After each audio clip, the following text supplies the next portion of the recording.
acceso endodóntico. Comprende el acceso cameral y adicional el acceso radicular cervical. No sé si ustedes han hecho el breastfeeding en sus modales en práctica. Bien. El concepto ya lo maneja, es el mismo. Dicho por Walton, de Yap, dicho por el doctor Arturo López Vegaso. Miren, este acceso endodóntico, del acceso endodóntico va a depender el resto de las fases de tratamiento. Conductometría, preparación biomecánica, obturación. Yo no realizo un buen acceso cameral, definitivamente quizás no puede haber ese cuarto conducto. ¿De acuerdo? La finalidad es la misma, proyectar la anatomía interna, conocer o exteriorizar la anatomía interna de la cámara pulpar, lo mismo que para anteriores. La diferencia en qué está. Todos tienen techo. En el piso de la cámara, los anteriores, la cámara pulpar se continúa con un conducto. En posteriores no, hay un piso. Y en el nivel del piso, ¿qué nacen? Lo que ustedes saben. O encontramos los orificios de ingreso a los conductos reticulares. En el piso. El objetivo también es tener una buena accesibilidad, porque si yo no tengo una buena accesibilidad, no puedo encontrar el MB2. ¿De acuerdo? Eso lo vieron cuando hice la clase de acceso endodóntico anterior, ¿no? También les pedí que tomar una foto, planifiquemos el acceso endodóntico. Ahora, en este caso sería de modales, ¿de acuerdo? La forma del acceso cameral. Esta es una foto que lo saqué del Atlas de Christopher Stock, que está en la biblioteca. Yo les recomiendo leer ese Atlas. Habla bastante sobre, bastante sucinto, todas las etapas del tratamiento endodóntico y sobre todo en la preparación biomecánica técnica, sobre todo manual. La forma de apertura es triangular en una molar superior. Si es triangular, tiene una base mayor hacia el vestibular y un vértice orientado hacia palatino. Bueno, tiene forma triangular. No hay necesidad de hacer todo eso. Pues aquí tenemos esta cúspide y la otra. En el centro de la cúspide y en el centro del centro trazamos esta línea. Y aquí tenemos este surco orientado en este punto de vértice y formamos nuestro triángulo. ¿De acuerdo? Y miren, ¿dónde está el cuarto conducto? Ahí nomás, orientada en una línea entre el mesio vestibular y el palatino. Ahí tenemos que saber buscar. No es que lo vamos a ubicar. Muchas veces no lo vamos a visualizar. A veces hay necesidad de hacer una tomografía. Hacemos los cortes axiales y visualizamos el cuarto conducto. Y este cuarto conducto hay que descubrirlo no con alta velocidad, sino con ultrasonido. ¿De acuerdo? Y en el caso de las molares inferiores, la forma de apertura no es tanto triangular, sino trapezoidal. ¿De acuerdo? Trapezoidal. Una base mayor hacia mesial y la base menor hacia distal. ¿Por qué no triangular como está aquí? Trapezoidal. Porque el porcentaje de encontrar un cuarto conducto también estaría localizado en el distal. Si yo lo hago triangular, de repente ubico uno de ellos, más no el otro. Por eso ustedes tienen que tener en cuenta las leyes de Cluster, lo que expusieron, y ninguno de ustedes contestó esa pregunta en el examen. Igual, antes de establecer mi acceso cameral, debo de visualizar. Miren la forma de la cámara pulpar, los cuernos pulpares. Aquí hay un espesor, esmalte y dentina, ¿cierto? Si esta es la situación clínica, imagínense de este punto a este punto, hasta el techo, imagínense que hay 5 milímetros, ¿de acuerdo? 5 milímetros, porque usted tiene que ingresar de manera perpendicular a la cara horizontal. Si hay 5 milímetros, ¿qué significa? Que al milímetro 6, ¿dónde están? Ingresado acá. Si están en milímetro 6, milímetro 7 y no están en cámara, tienen que parar y tomar una radiografía. Porque quizás se está yendo a este lado. Podrán estar en el punto de elección, pero no está perpendicular. Está así. Por eso en clínica, inclusive en clínica del adulto, yo les pido a mis estudiantes que hagan su apertura sin aislamiento, porque el aislamiento absoluto enmascara el eje real del diente. El eje lo puse en tal posición que pareciera que el diente está en este sentido, y yo pongo la presa en este sentido, obviamente no voy por acá. Es preferible hacerlo sin aislamiento. En un posgrado sí, ya tienen conocimiento, tienen experiencia, ya superaron esa curva de aprendizaje, obviamente no se con aislamiento. En situaciones complejas sí, es preferible sin aislamiento. Pero una vez que hicieron su apertura, inmediatamente aislamiento, porque no queremos que las bacterias de la saliva ingresen y contaminen. Más aún si estamos en un caso de biopulpectomía. ¿De acuerdo? A ver, miren acá, no sé si se puede visualizar, miren la cámara pulpar. Radiográficamente nos debe dar una imagen radiolúcida, ¿cierto?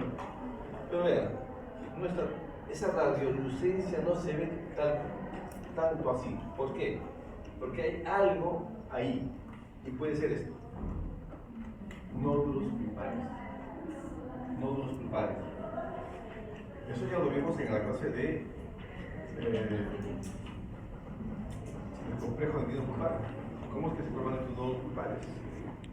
Y esos nódulos pulpares pueden estar fijos, inclusive obstruyendo el paso o quizás obliterando el orificio de ingreso a los conductos, o pueden ser móviles. Siempre ustedes analicen su radiografía inicial, siempre, y vean este detalle. Y si tienen nódulos pulpares, tienen que tener dentro de su planificación un equipo que sea ultrasonido. Si no, no van a poder retirar. Van a querer retirar con alta velocidad, lo que van a hacer es una perforación. Las etapas operatorias de todos esos caminantes son 9.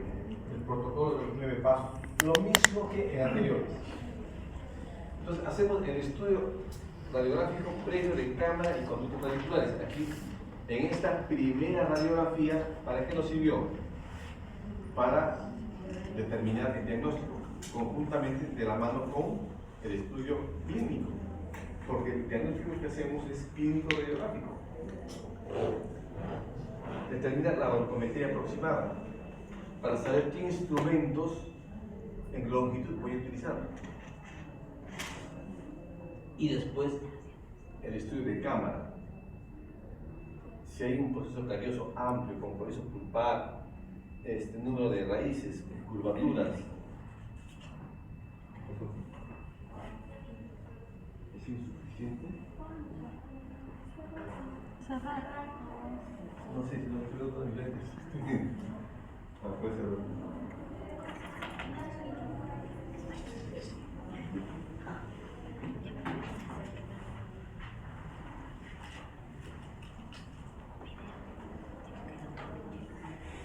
Listo. Número de raíces, número de conductos, si esos conductos son, si lo llega a visualizar, si son amplios, son estrechos, le da al paciente juega un rol importante. Y le da al paciente, cuanto más joven, vamos a encontrar cámaras pulpares más amplias, conductos más amplios. Cuanto más edad tienen, obviamente la cámara va a estar estrecha. Y los conductos igual, mucho más estrechos. ¿Por qué?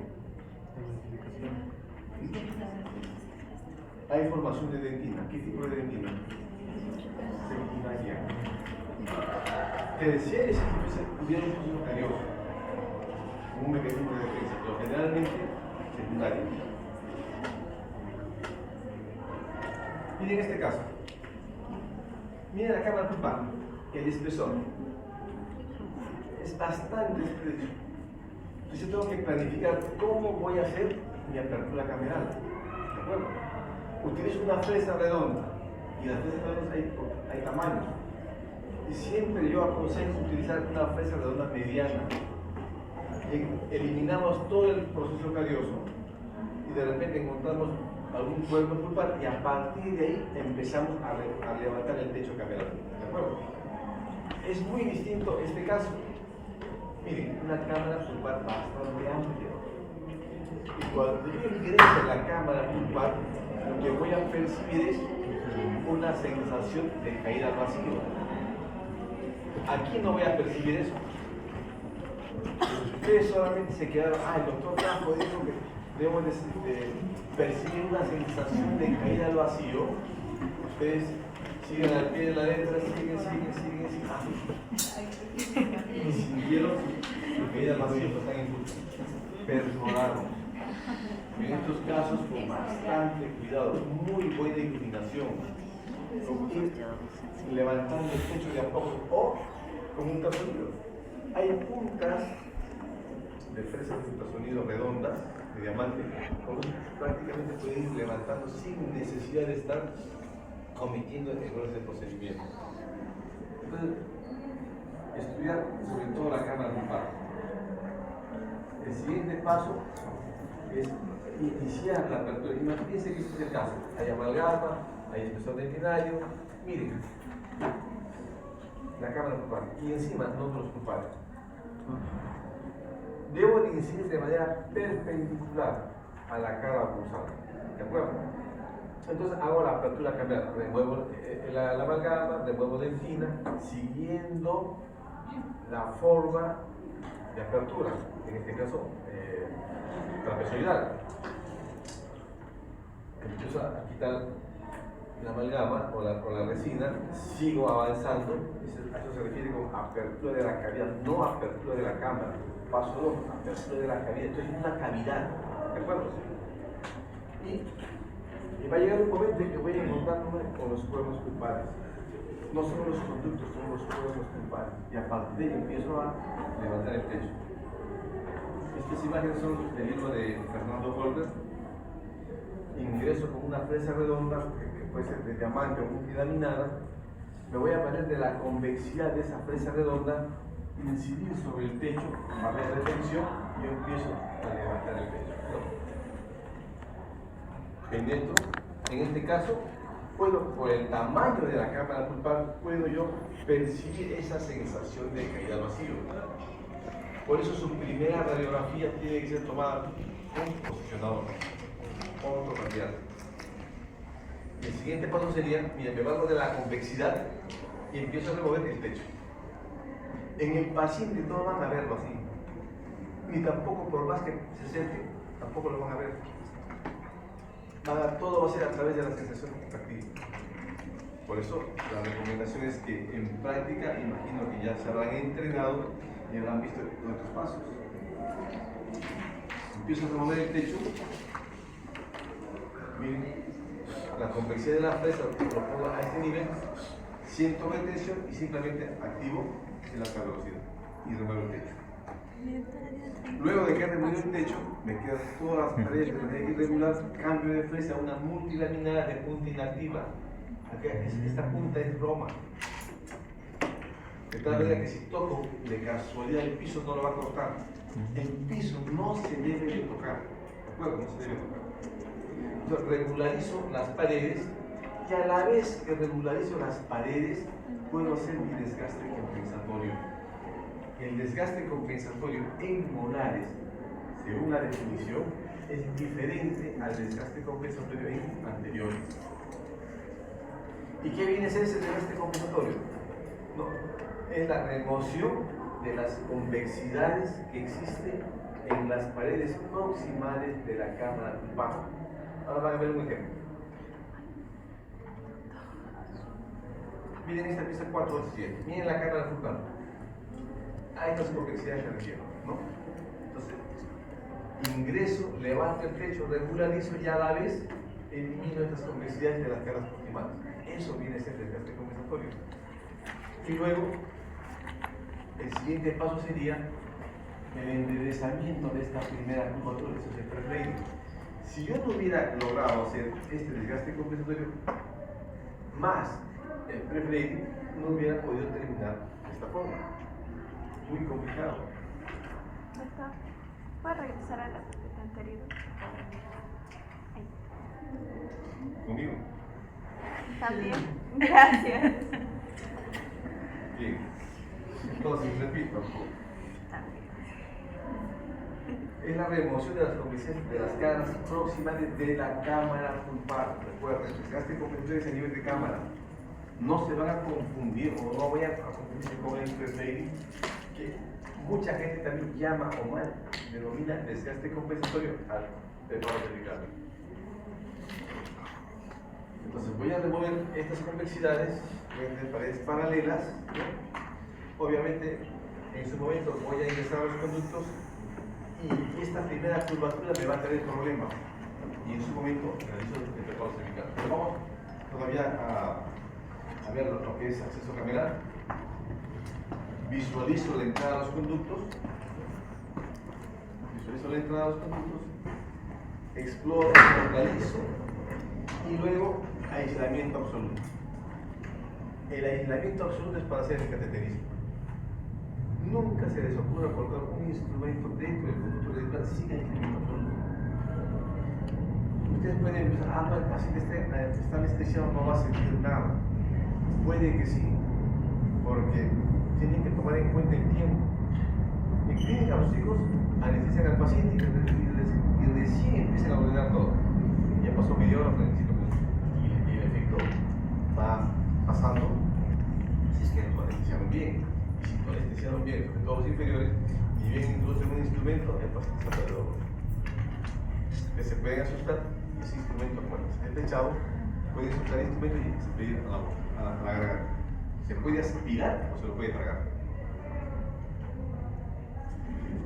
Entonces, el resultado final debe ser una calidad que permita a los instrumentos endodónticos alcanzar los orificios de entrada de los conductos sin interferencia alguna y que ingresen lo más rectilíneo posible.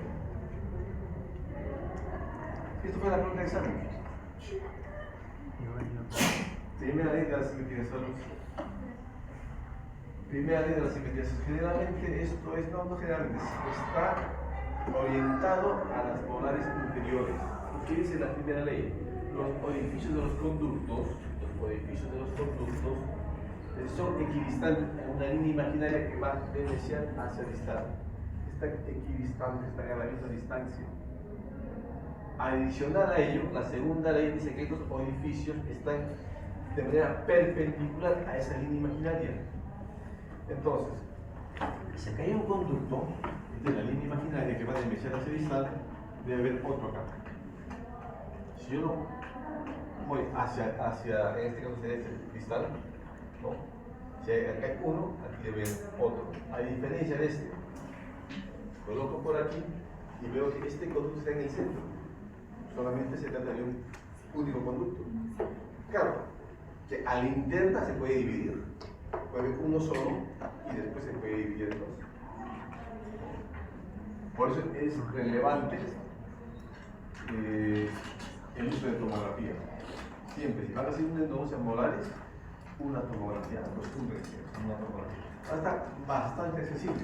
En la clínica de la universidad, una tomografía de campo reducido, 4x4, 6x6, porque es específicamente para endodoncia, cuesta 70 soles. Antes estaba mucho más caro. Miren, este pequeño ha sido 2017. Ya con el alumno del curso de endodoncia,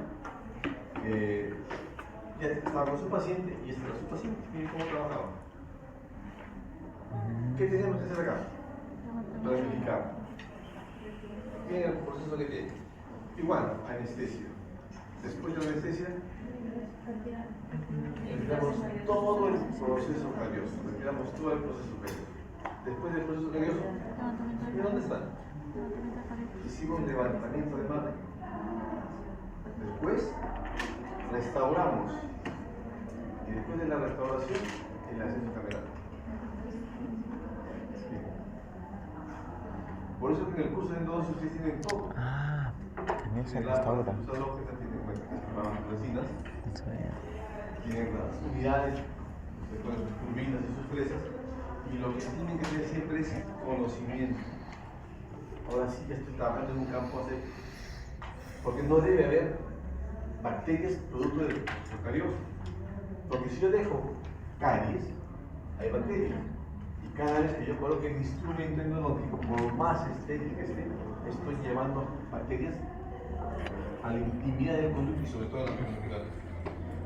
Y si es una biopulpectomía, se supone que ese conducto está libre de bacterias. Y lo que estoy haciendo es centrar la bacteria.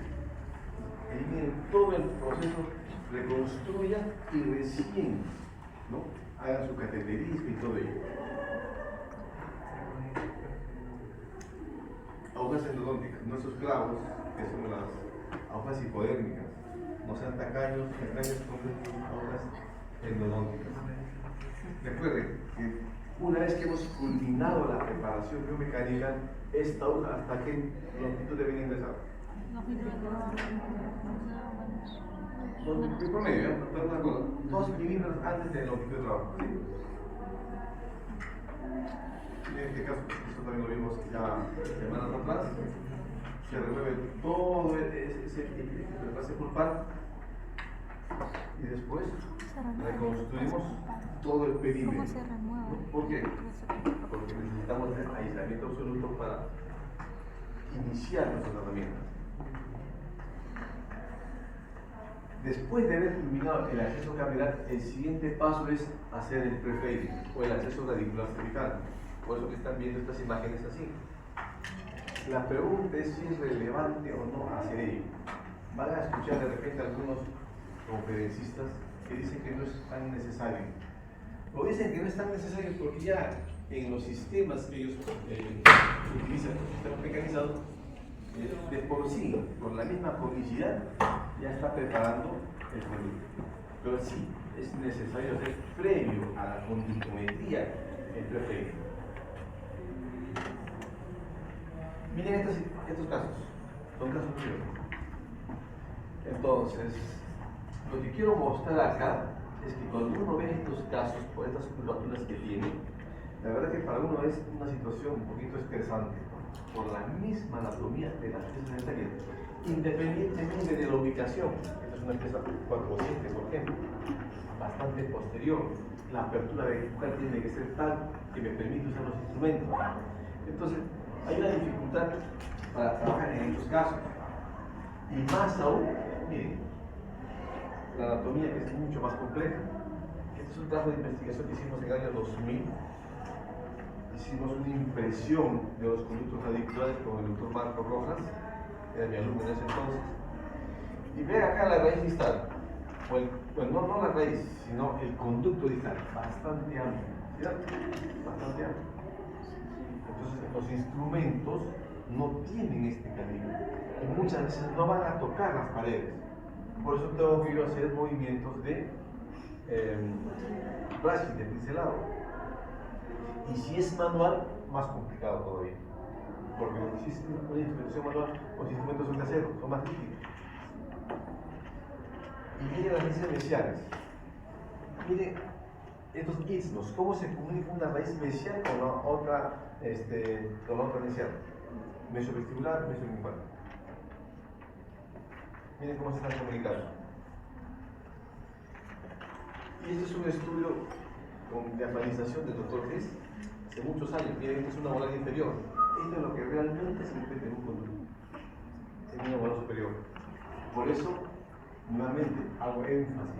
Cada vez que ustedes hagan su apertura cameral, preparen los conductos y irriguen bastante, compañeros. Tenemos que irrigar porque tenemos que eliminar todo el contenido orgánico. Ese contenido orgánico es tejido vital, tejido necrótico y bacterias, obviamente. Y después lo complementamos con micelar. Entonces, en ese afán, estoy hablando más o menos de los años 80, 1980, es que se establece como una propuesta realizar un preparo cervical, el acceso radicular cervical, para que se facilite los tratamientos de conducto en molares. Es una propuesta. Si no se hubiera hecho este acceso radicular cervical, difícilmente hubiéramos funcionado de esa forma. Ahora, ¿en qué consiste? Parece que no se guardó los cambios que hice. Vamos a ver acá, primero. Miren, hice el acceso cameral, ¿de acuerdo? Quiero que me sigan. Sí. Una vez que hice el acceso cameral, conductometría sería, ¿cierto? ingresos para longitud de trabajo, imaginemos, pero viene la misma, ¿dónde se va? Se va, esta es la raíz mesial y se va hacia distal, ¿cierto? Yo retiro el instrumento y mido, y este sería mi orden de referencia. Miren cómo sería la lima. Y la idea es que yo debo eliminar esta pequeña curvatura para que el instrumento ingrese recto y directo en cervical y medio. O sea, hago un desgaste, hago un desgaste anticurvatura y después conductometría. Y eso me va a dar ventajas. Ahora, en base a eso, viene la definición. ¿Qué es acceso radicular cervical? Es el desgaste o rectificación de las convexidades disciplinarias en los trechos radiculares cervical o medio, o sea, a nivel de primera curvatura de molares. Aquí. Años atrás, yo traje esta novedad aquí al curso, año 95, 96, y nadie creía en esto, ¿no? No se hacía. Simplemente se instrumentaba y a partir de ahí, bueno, lo que venga, por eso había errores de procedimiento. Se hacía con las Gates Glidden. Y yo cada vez que hacía una demostración con las Gates, me demoraba por lo menos unos 25 minutos en hacer la demostración. Después vinieron los instrumentos mecanizados, con limas para hacer preparo cervical. Y la demostración que yo hacía, ¿cuánto creen que me demoraba? Si con las Gates me demoraba 25 minutos, con el otro sistema, ¿cuánto creen que me demoraba? Segundos.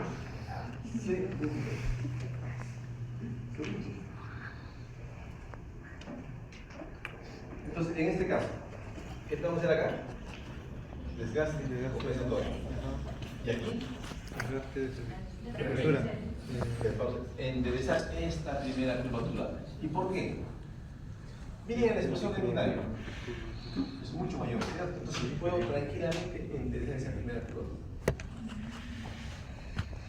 Y por eso que lo puedo lograr.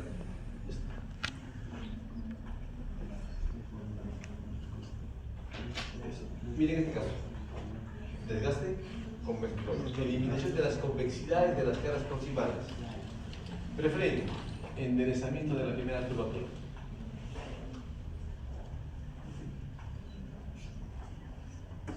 Después de ello, recién, conductometría. Bueno, si un día quieren o pretenden hacer tratamientos de conducto en molares en la clínica, si te pasa en el curso, obviamente, ¿no? Este es un buen candidato. Que no tengan raíces muy pegadas porque hay curvatura aquí, o que tengan este grado de curvatura. No se compliquen la vida. Dejen esto para los especialistas.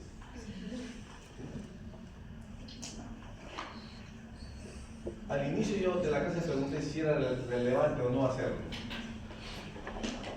Y sí, según este estudio de este autor, menciona la relevancia clínica y dice el acceso radicular es una de las maniobras más importantes de la moderna terapia endodóntica. La remoción de los depósitos dentarios, esos que están en la primera curvatura, en la entrada de los canales radiculares permite una ampliación segura del peso cervical. Permite un acceso directo a los pesos medios y propicia un mayor control sobre la acción de los instrumentos en el peso cervical, reduciendo la ocurrencia de errores de procedimiento, ya sea manual, ya sea con instrumento manual o con instrumento mecanizado. ¿Y con qué hacerlo? El desgaste, el preparo cervical, ¿no? El desgaste compensatorio, puedo hacer con la endoceta, y lo otro puedo hacerlos con instrumentos mecanizados.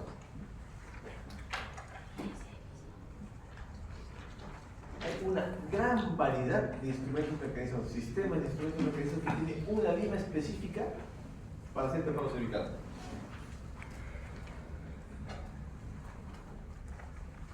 Antes del aprendimiento de las perillas de titanio, se podía hacer el preparo cervical, este enderezamiento con, por ejemplo, la CPD.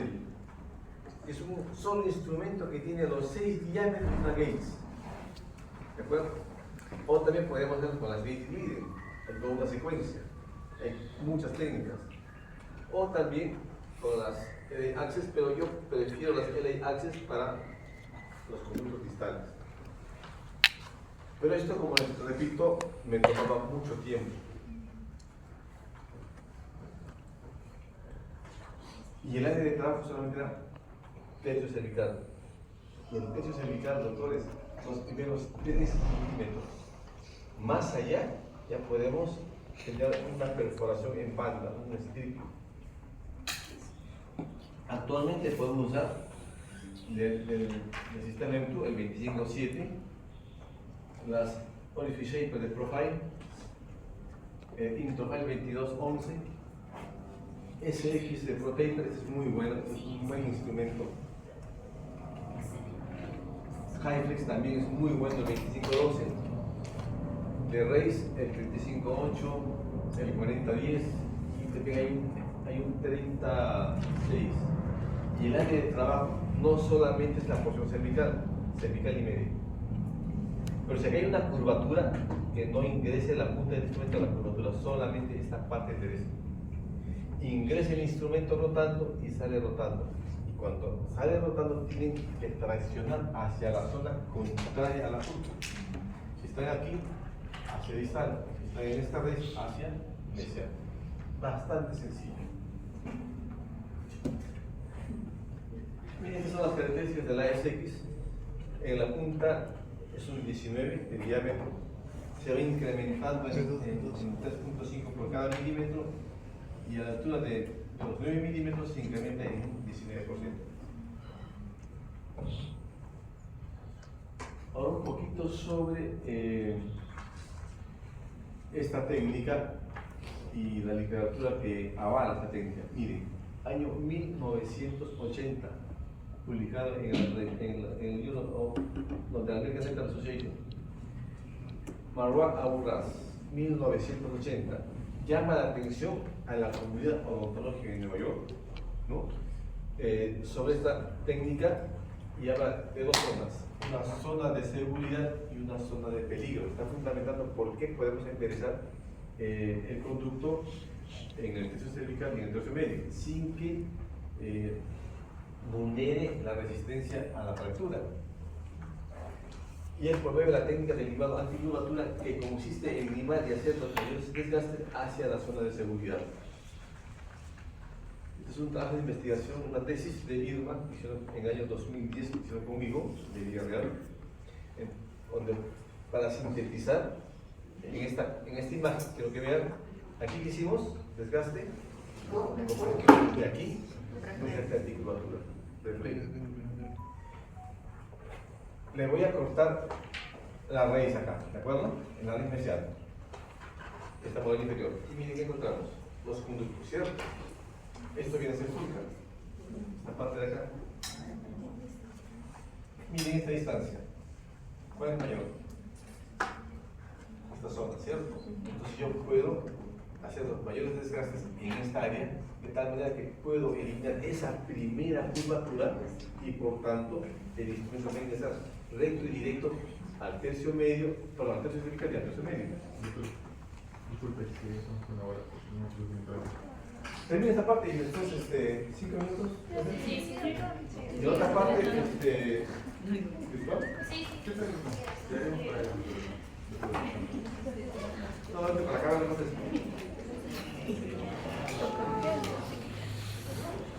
Lo mismo, pero en morales superiores, lo mismo.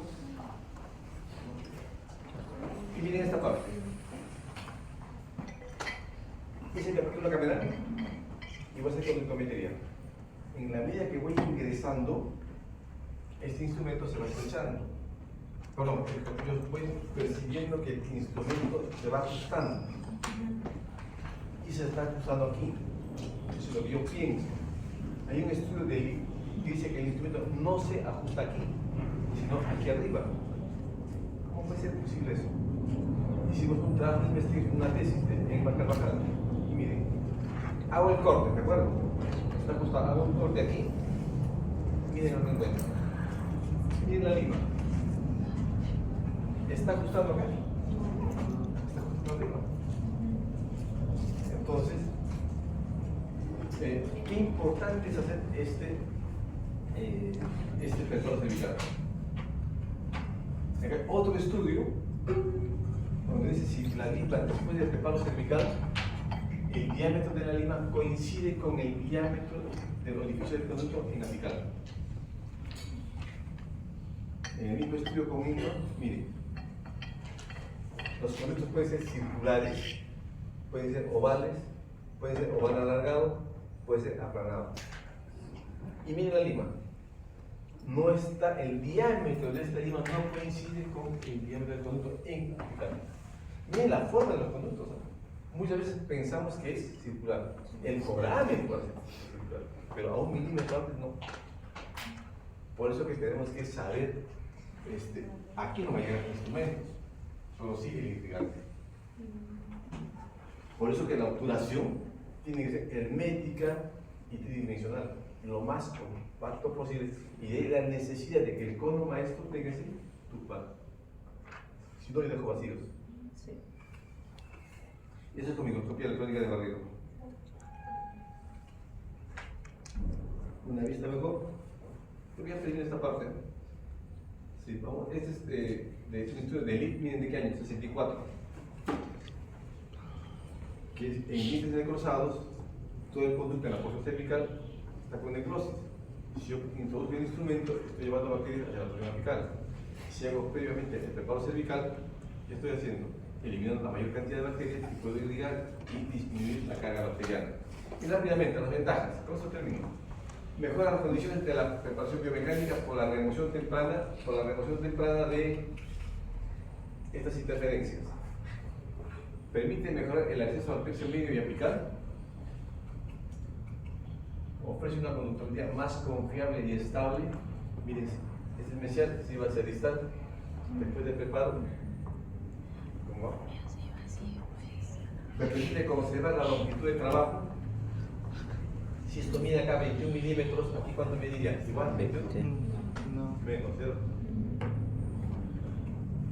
Metido de la contaminación cervical por la mayor eliminación del contenido radicular. Propicia una irrigación más abundante y profunda. No estoy haciendo conductometría, la aguja endodóntica debe estar suelta a 2 milímetros antes de la longitud de trabajo.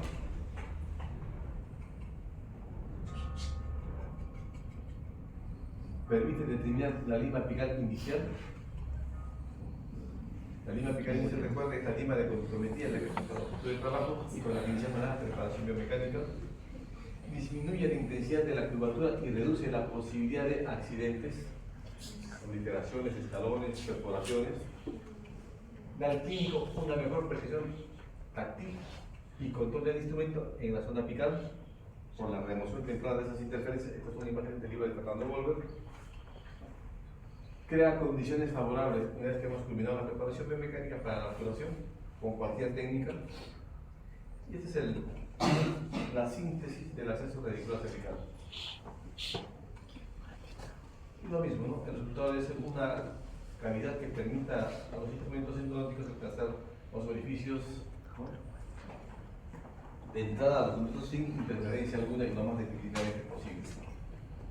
Y el mensaje: cuanto más anticipadas realicemos el preparo cervical, mejores condiciones y técnicas de tratamiento tendremos. ¿Lo conocen? Fue en chiquitos, en el Congreso de la Sociedad Endodontia, en esta clínica, Fernando Wolver. Mira las imágenes. Son casi las mismas. Le llamó mucho la atención a Fernando. ¿Sabe quién es, no? Está jovencita, ¿verdad? Los doctores de Villarreal. Bueno, en síntesis, por lo menos este es todo lo que es la acceso endodóntica, en síntesis. Y ya para terminar,